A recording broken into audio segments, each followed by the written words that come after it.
ahead and get things started. Good afternoon, everybody, and welcome to the May 21st, 2025 meeting of the San Dimas Rotary Club.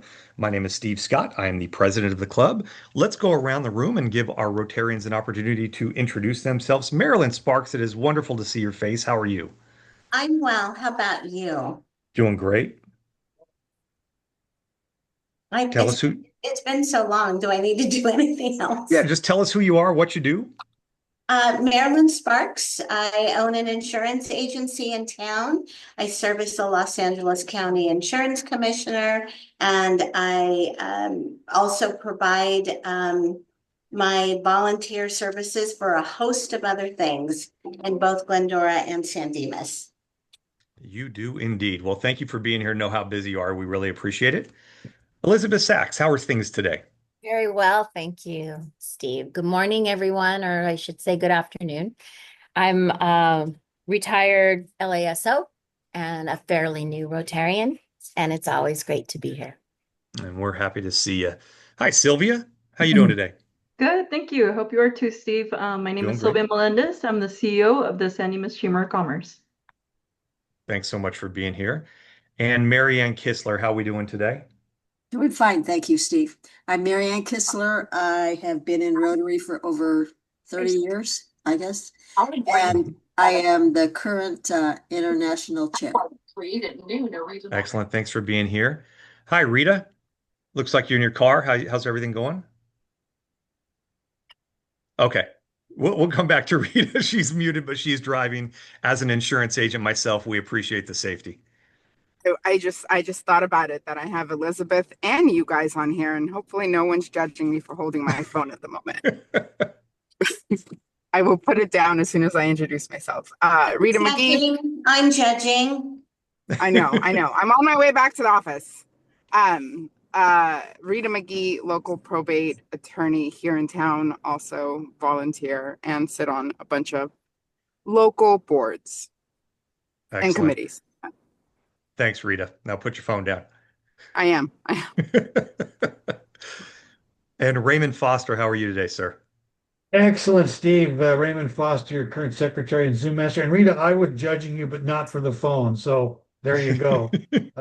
At any rate, glad to be here and excited about 2026 and everything that's going on with it. Fantastic. Thanks, Raymond. Hey, Dominic. What's going on, guys? Yeah, Dominic with High Point Brewing Company. Sat on a bunch of committees. You guys all know them. So that's just it. Leave it with that. We do indeed. Thanks for being here, Dominic. Mike Wallace, long time no talk. How are you? Yeah, it's been a very long time. I was at Steve's office about 30 minutes ago. Yeah, Mike Wallace, president of Better Home Financial. And yeah, I'm involved in a couple things around San Dimas. Seems to be the overarching theme of our club is involved in a lot of stuff. Casey, how are you today? I'm doing great because I'm not driving. I was driving the other day when I had a Zoom with Marilyn, and first thing I said, Marilyn, I'm not going to look at the camera. I'm on Zoom. We're having a conversation. I'm home in 30 seconds. So I feel the guilt. It's only because she loves us, right, Marilyn? It's because you love us. Love our group. Love the fact that I'm on less committees than I used to be, and I love all of you that continue to do it. But loving that the Rotary is one of those non-questionable places for me to be connected. Love my history, love our connection, love where we're going, and love what we're doing. And glad to be here today. Just celebrating that we're all here on the same day. I don't know what the little ceremony is today. I think it is our speaker. I think that is exactly why we've all shown up today. Otherwise, it's good to be in the same room, same time. Good to see you, Casey. And finally, our guest, Marilyn. How are you today? Hi, I am Marilyn Cruz. I am from the General Federation of Women's Clubs. I am a member of the Laverne San Dimas Women's Club, Foothill District, San Gabriel Valley District, El Cerrito District, San Bernardino District. I sit on a multitude of boards as an executive officer, and we received the invite, and of course, I jumped on it. It's Rotary. We do have one Rotary group in our federation through Foothill District. I don't know if anybody knows Lou Arredondo. Of course. Yes. Of course. So Lou is my VP, and he's got the Rotary out in Chino and Southern California Volunteers. So I'm excited about doing this. My family is from San Dimas. They were born and raised there. I've lived in Laverne all my life. So I'm homegrown, and I want to see what's going on today. Well, we're very excited that you're here. Thank you so much for taking time to be with us. Okay. And finally, we have an opportunity to introduce our speaker today. We're very excited to welcome Patricia Wenskunas. Patricia is the founder and CEO of Crime Survivors, Inc., and has gained national renown for her tireless advocacy on behalf of the victims of violent crimes. Crime Survivors is dedicated to the proposition that with the community support, respectful advocacy, and hopeful healing, one can survive a violent crime and thrive in their personal lives. Ms. Wenskunas stresses the important distinction between being a victim and a survivor. And it is this mindset that forms the basis for the organization's universally praised work. Patricia, thank you so much for being with us, and take it away. Thank you so much. Thank you for the opportunity. I so appreciate it. And I appreciate all the great work that you all are doing and making a great difference and impact in our communities day in and day out.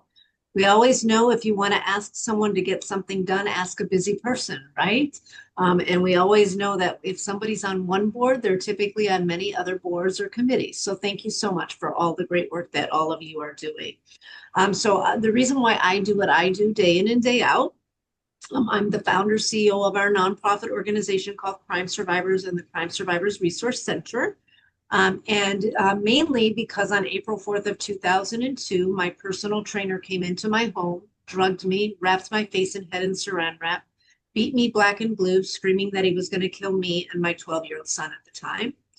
Life-changing, being hit and punched and kicked and wrapped in saran wrap and almost not able to breathe. I made a promise to God on April 4th of 2002 with each and every next breath I would live for community above self. Please just don't kill my son, and please, keep me alive.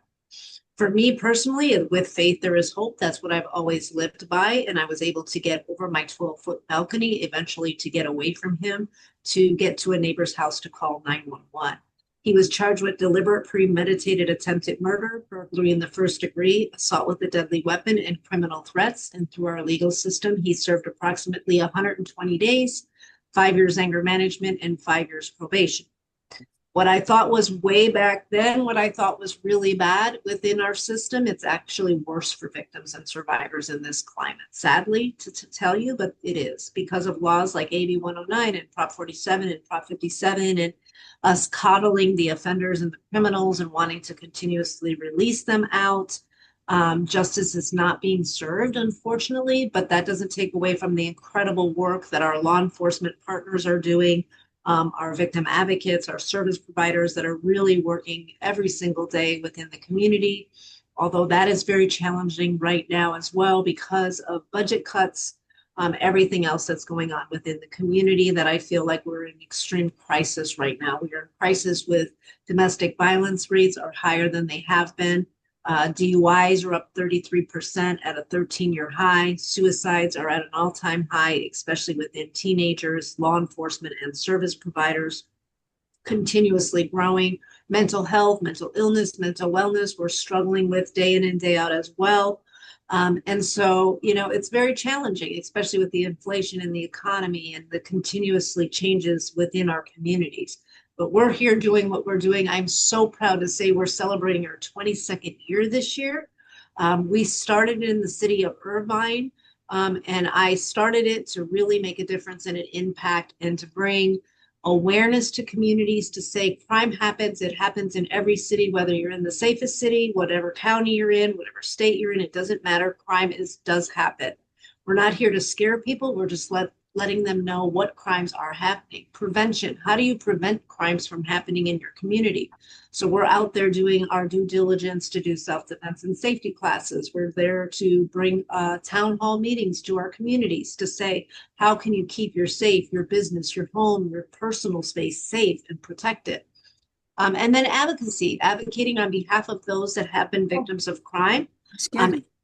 And we're serving all victims of violent crime. So families of murder, survivors of attempted murder, rape, domestic violence, sexual assault, child abuse, elder abuse, and human trafficking victims.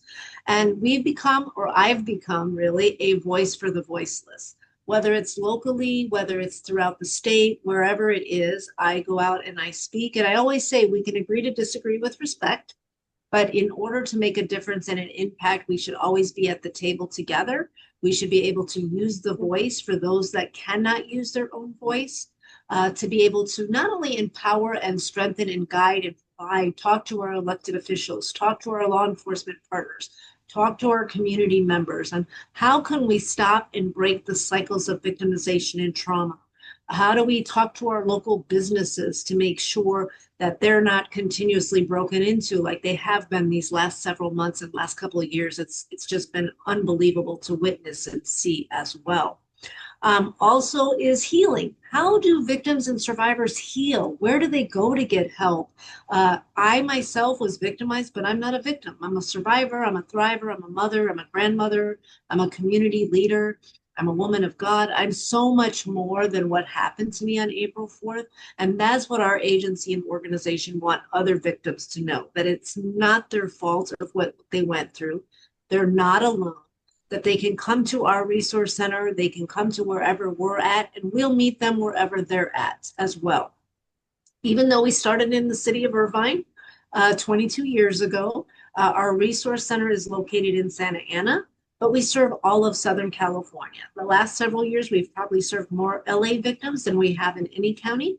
But we do have our resource guide that is actually provided in each county. We have one in Orange County, one in San Diego, one Riverside, San Bernardino County, Orange County, one with LA City with the LAPD, one with LA County with the LA County Sheriff's Department resource guide. And then we also have our Ventura County one, San Luis Obispo County, and San Marcos County as well, resource guides.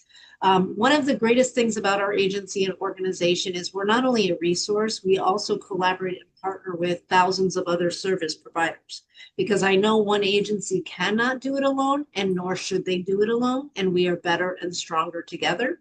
So we collaborate and partner and work with all of the rape crisis centers, all of the Bureau of Victim Services or victim assistance programs, depending on what county, to make sure that a victim knows that they qualify for CalVCB, the Victim Comp Program. And that is extremely important for all victims of crime to know that they can submit for those resources that are available to them as well. Whether it's 150 children coming into our resource center every month to get diapers and baby wipes, food, clothing, hygiene items, clothing. We have our men's support group. We have our women's support group. We have our grief support group, our self-defense and safety classes, our art for healing classes. We also do a lot wrapped around the holiday times. We have two big superhero run walk health and safety expos every year. We actually have one in San Dimas every year in April in partnership with LAPD, LA Sheriff's Department, the County of Los Angeles. We just finished that one this year. It was fantastic, great turnout, great success. We also do one in Orange County in partnership with Orange County as well. That's always hosted in April as well.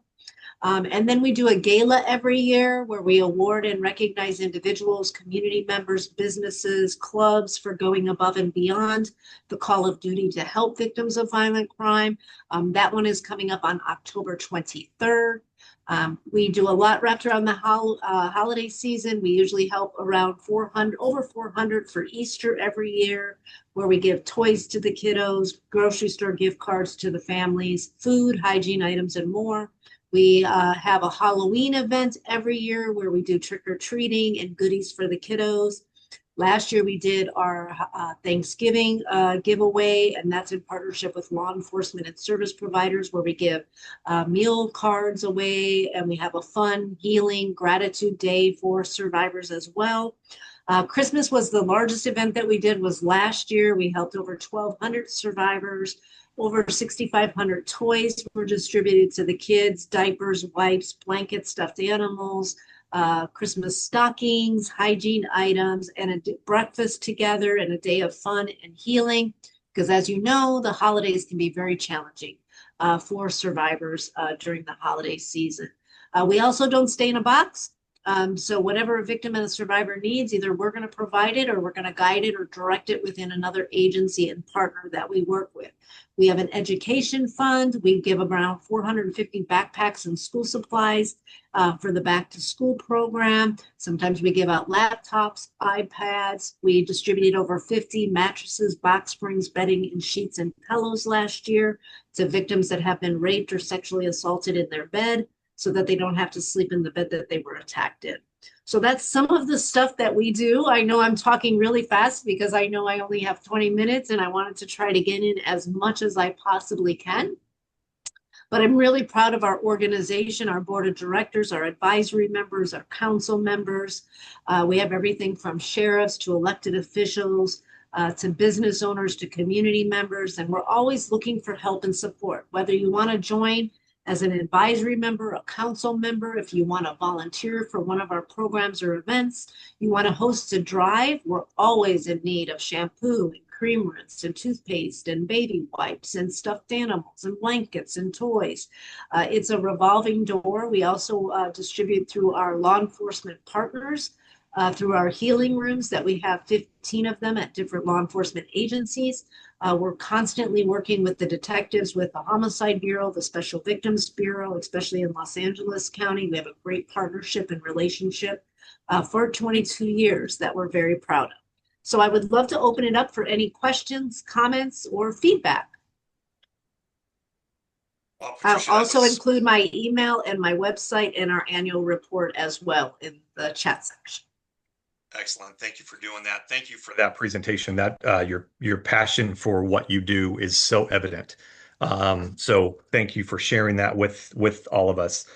I have a question just off the top, and it may be far too broad, maybe a dumb question, but as a survivor, is there a certain or specific hurdle that victims have to leap to go from victimhood to survivor?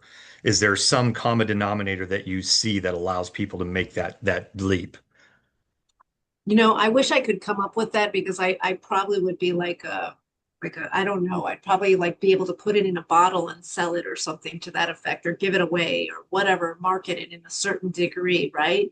I think there are no two victims alike, whether it's domestic violence, families of murder, rape survivors, child abuse, molestation. I don't think they're similar experiences, yet so different. And I'm always wondering why some individuals can be so resilient and others cannot get through. There's some victims that bounce back and that they don't even need any help or support. They go back to work, they get the support that they need or not need. And then there's others that it's 16 years and they've turned to alcohol, or they've turned to drugs, or they've turned to committing crimes, or they've turned to different things. So I don't know exactly what the answer is. I know for myself personally that it absolutely was with faith there is hope, and having God and faith in my life that has gotten me through my challenges in life. I also know that law enforcement made an intricate part in my life, treating me with respect and dignity and allowing me to move forward and having the resources. I would say counseling and therapy, mentorship, having places outside even families and friends within agencies, case management, wraparound services, and really taking ownership. And I also tell survivors, as hard as it is, you are your own best advocate, right? Even though you can have advocates and you can have providers and you can have therapists and you can go to EMDR therapy or art therapy or music therapy, I think taking that ownership and being able to say, this individual that hurt me, harmed me, traumatized me, doesn't have control over my life anymore because I'm taking the control back. Excellent. Thank you for that. Do we have any other questions for Patricia? I have a quick question. Hi, Patricia. Thank you for sharing your story. That was very, very, coming from law enforcement, it's very powerful. Real quick, you said something about the different programs that you offer for survivors, and I know you said you came from the Irvine area, cover Santa Ana. What do you have on your website? Is there a list or a network of what you offer in each area or in each county, or how would a person find that? Yeah, so it really kind of depends. We have a lot on our We're not getting any website. more discounts. But also hardly ever just Sorry. keep in mind, oh, sorry. Also just keep in mind that if depending, it doesn't matter what area they're in. So if you're in Ventura County or Orange County or, Los Angeles County or San Diego County, it really depends on what the victim needs. So like when a victim reaches out to us, we're going to do an intake and we're going to ask questions like, do you need to get into a shelter? Are you in need of food? Are you in need of clothing? What are you in need of? Are you able to attend a support group or do you want to go to therapy? Whatever that is during that intake process. Sometimes the victims and survivors, they have no idea what they need or what they want. So we'll go through a list and asking and finding out how to walk through that path and that journey. Sometimes they don't want anything the first 24, 48 hours. And sometimes 6 months down the road, they know and they're ready to have that help and support, right? And then sometimes it's law enforcement or service providers or advocates that reach out to us and say, hey, Patricia, like we need clothing or we need this or we need that. Or like, just this morning we had another agency call and say, we have a victim that her husband was murdered and she doesn't have anything and she's about to have a baby and she has nothing, right? So we're going to host like a baby shower for her and collect the items to provide to her and so that she'll have all those items and not have to stress. So I don't stay in a box of sorts. And that's probably why we don't get any government or federal funding because they're too strict on saying, well, you can only help domestic violence victims or you can only provide diapers or you can only do this. And I don't want to set that precedent on top of what can be served. Also, I know we can get government and federal funding, but I also never want it to be dictated by the almighty dollar. If a victim needs diapers, I want to get it or provide it or find it. If they need a laptop to get back into school and be productive and in that, if they need job training, I want to provide it and that doesn't stay within that box. And sometimes I also want to be a voice for the voiceless. And if I'm a voice, sometimes that grant funding can be pulled like is happening right now with many other agencies. Our budget is right at $1 million. And we bring in a significant amount of in-kind donations, all the diapers, all the wipes, all the clothing, all of that stuff is donated. And I'm also extremely proud that depending on the year, anywhere between 92 and 94% of every dollar that comes into the community goes right back out. Wow. Very good. Amazing. This is Marilyn from the Women's Club. I want to share with you that on Monday at the Covina Women's Club, the Domestic Violence Coalition met, and this group has been an active group within the Federation for about 15, 20 years, founded by two police officers, former police officers, females.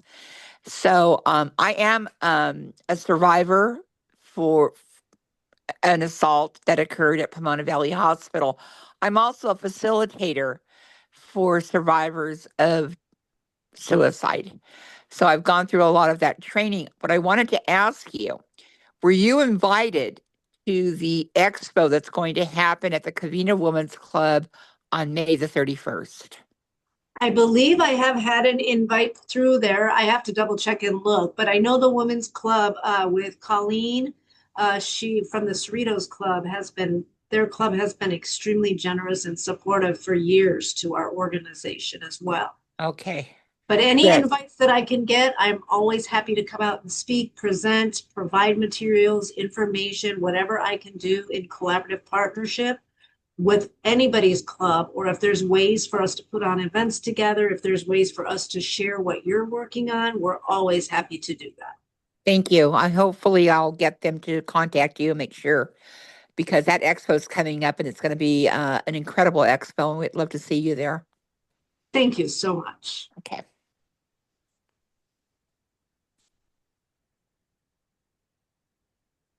Any other questions for Patricia? Well, Patricia, again, thank you. Thank you so much for your time. Thank you for your bravery. Thank you for your advocacy. And as the president of the club, I really hope that there's a way that we as a club can get more involved and support and help out in some way, because clearly your organization is incredibly important, and we like to partner with organizations like that.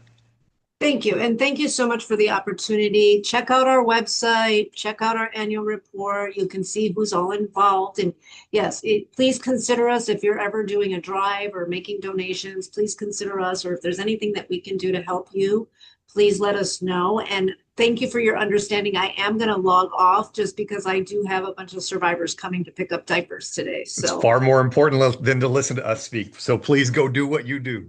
yes, thank you so much and have a wonderful rest of your day, everybody. Thank You as you. well. Thanks very All right, much. take care. Bye-bye. Okay, let's move on to the next portion of our meeting. Our fine master, Casey, take it away, sir. All right. Well, after that presentation and being reminded of how grateful and thankful we are for our lives, not to diminish anybody's life going on that I don't know, but you're all showing up here on a Zoom for a Rotary involvement. It means there's something going on in your life that is working. So when we get to our fine time, we talk about what's working, what's not working, and we charge ourselves to talk. So tell me what's fine or what's not fine, and add that fee, and it goes towards impacting others' lives positively. So who wants to find themselves in chat? Well, I do. I'm going to find myself $20. First, $10 of that goes to me showing gratitude to Dominic and High Point Brewing. Dominic was very kind in helping out with a golf tournament I was running, showed up, provided some beverages for some thirsty golfers. So Dominic, really appreciate everything you did for that. That was great, and went over very well. So thank you for that. Second, the other $10, I finally hired somebody. So for the first time in 8 months, I will have somebody else working in my office. So I'm very excited about that. Congratulations, Steve. Yeah. Thank you very much. I mean, really, just to overcome the social anxiety, you're gonna have to hang out with somebody now all the time. We're just excited for you in the journey. Fair point, Casey. I will find myself whatever my balance is due. I know I'm behind anyway, so we'll just come up to dues. But next Wednesday, I don't think we're meeting, but I'll be ascending to the top of Mount Whitney. So whatever my balance is, I'm going after a climb that I've wanted to do for a long time. Got a Can you permit. make sure and pay before you leave? I'm gonna make sure I pay before I go. There you go. Okay. Good stuff. Somebody else was jumping in. Go for it. I wanted to. So I also wanted to show my appreciation to Raymond Foster for doing an amazing job at the Teacher of the Year Awards, which was very successful here at the Bonita Center for the Arts. Wanted to give him big kudos. He had a huge part in the success of the event, and so shout out to Raymond. Sylvia, we're going to charge you double for that because this is the second time you've puffed up Raymond, and we all know the risk if you do it a third, terrible things happen. So we charge you double for the double affirmation. Somebody else. Anyone? Okay. Thank you, Casey. Good stuff. Okay, Raymond, let's move on to Action 360. I know we have some stuff coming up. Saw an invite for the first food drive meeting. You want to tell us where we are with everything? Yeah, so let's first talk about 2026. The next meeting is on June 2nd. And there may, if any committee members want to pop in, but we have $30,000 now of hard commitment from sponsors, $17,000 in kind from the city so far. So that's nearly at $50,000. So that's way up there, and we're doing very well. So sponsorships, the sponsorship sheet is out. Does anybody want to add to that? Know what's going on with that committee? Okay. Maryland, on June 5th, there's a grand opening somewhere in San Dimas. I think you should talk about that, Bree. Thank you, Raymond. My daughter is opening an independent bookstore. It's called Judging by the Covers. So check out, you can follow her on Instagram and see all the progress that she's made. 152 West Bonita Avenue, ribbon cutting June 5th. And then June 7th is the grand opening. Excellent. It's right a couple of doors down from Rody's, just to put it into everybody's perspective there, and they're working hard in the space. In fact, one more thing. Sure. I think her Instagram story features a local author, Raymond Foster. His book is there if you want to check it out. Well, I didn't know that, but I'm certainly glad to hear that. Thank you very much for that. Then on the 13th, Steve, the next thing I'm trying to do these in order. The 13th, we're doing a site visit to Life Pacific University. We'll sign the contract, talk to the caterer about the meals. Anyone who would like to, that's for the Marine Corps dinner. We're gonna look, we're going for 300 tickets on this. We're going to a big event here. So anybody who would like to come down, and what I really need is eyes and suggestions. We're really early on where, somebody looking out and seeing a problem is now's the time to see the problem. Things I don't see. So if you're available, June 13th, 9 a.m., be about an hour at Life Pacific University. If you've not seen the space, it'll also be a good time for that. On the 25th of June, there's a big event for some chamber members. Isn't that correct, Sylvia? I'm so sorry. Can you repeat that one more 25th time? of June, 25th of June is a big event for some chamber members. Is it 25th? Oh my gosh. I'm sorry. What date is installation? It's installation. Sorry, I have like 50 dates on That's coming. okay. So, Uh, I invite everybody to be there. It's a breakfast event at the Masonic Lodge. Rita will be installed as secretary, and I will be installed as the chair. Mike will be the immediate past chair, so kind of a kickout party for him, and he's here on the call also. And I invite you to be there. As you know, there's kind of a progression going on. So Rita's committed to, a couple of years being the chair of the chamber, and that'll be exciting. All the damage she can do in that job. The 18th, Steve, is a very important party to you. What is that? Do you remember? I believe that is my kickout party. I'm very familiar with that date. It's been marked on my calendar for some time. So everybody, June 18th is in Dejas. It's not only Steve's kickoff party, but we'll be installing Mike Wallace, any new members, and all the good stuff we've done, we deserve to celebrate. So please be there. Then the next thing is on June 24th is the first committee meeting for the food drive. The flyers are going out June 1st. Do a mailing of about 2,600 flyers. And we'll have donation boxes. We have 50 of them. So if you'd like one for your location, please let me know. And the 24th, that'll be a Zoom meeting and we'll go out soon. So Steve, cornhole tournament. Yes, here's where we are. September 13th at Laverne Brewing Company. Registration will begin at noon. The actual tournament will begin at 1 o'clock. Entry fee is $100 per team. That will include an entry into the tournament. The brewing company is nice enough to provide one beer for each team member. We would also like it to include the entry to include a raffle ticket, but what we are going to need is some raffle prizes. So I'm asking all of you to reach out to your contacts in the community, be that restaurants or whatever, any business owners who are willing to donate. So we have some raffle prizes to provide throughout the event. We will be purchasing, once we get a little better handle on how many people are going to be involved, we will be purchasing trophies for the winners. We are also going to purchase a perpetual trophy where each year, in hopes that we can do this at least annually, the winners of the prior tournament name will go on the trophy. I will be working on that. Again, I'm going to hold off a little bit till we get a better handle. Raymond, the one thing that Mike and I discussed today is what is the most effective way to complete sign up or registration? Um, should we, is there a way to create an active link on our website to a sign up sheet? Would it be better to do it just as via an email to the San Dimas email address saying they want to sign up? So these aren't questions that need to be answered right now, but it is kind of the next piece of how we need to figure out the logistics of the sign up. Okay, let me think about it and we'll talk offline, but those are good questions. That's our fundraiser for Rotary, by the way, cornhole tournament, everybody. Right.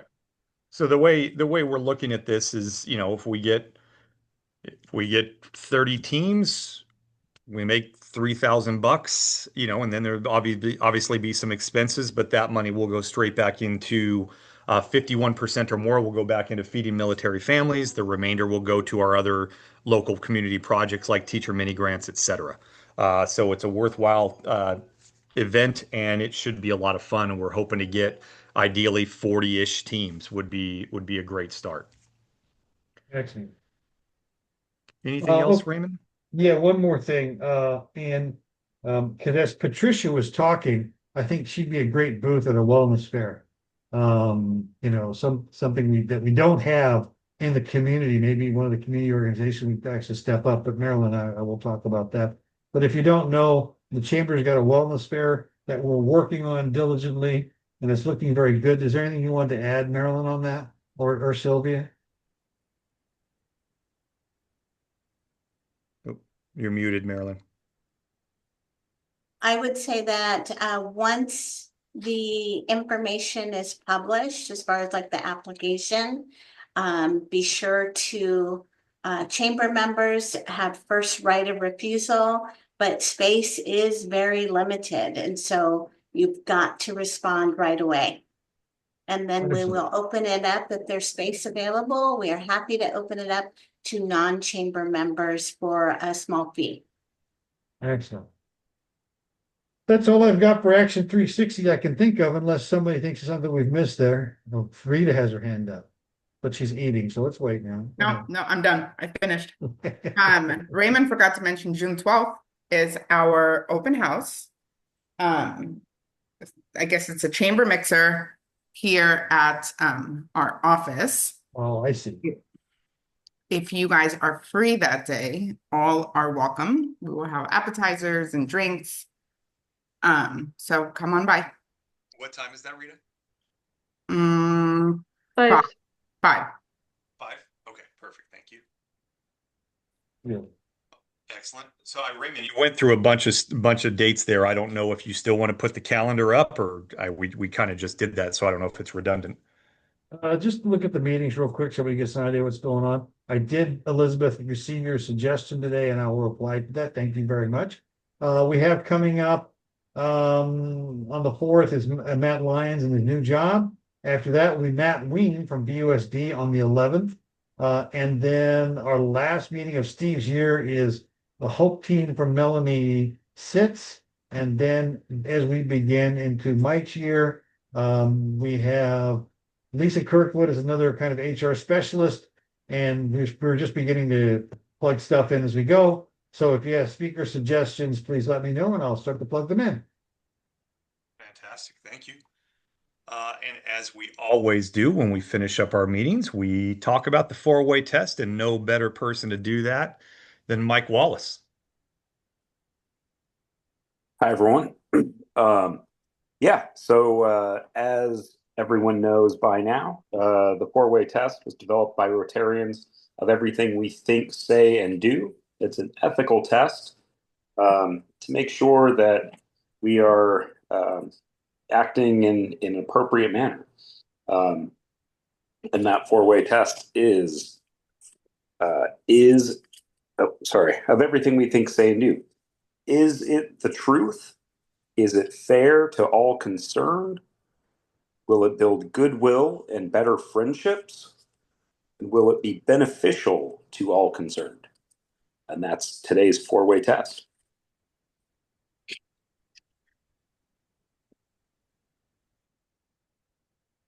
Sorry, muted myself. Great meeting today. Thank you all for taking time to be here. Marilyn Sparks, wonderful to see you. I know you're incredibly busy, so it's great to see your smiling face along with everybody else. I hope everybody has a great rest of the day, and we will talk to you soon.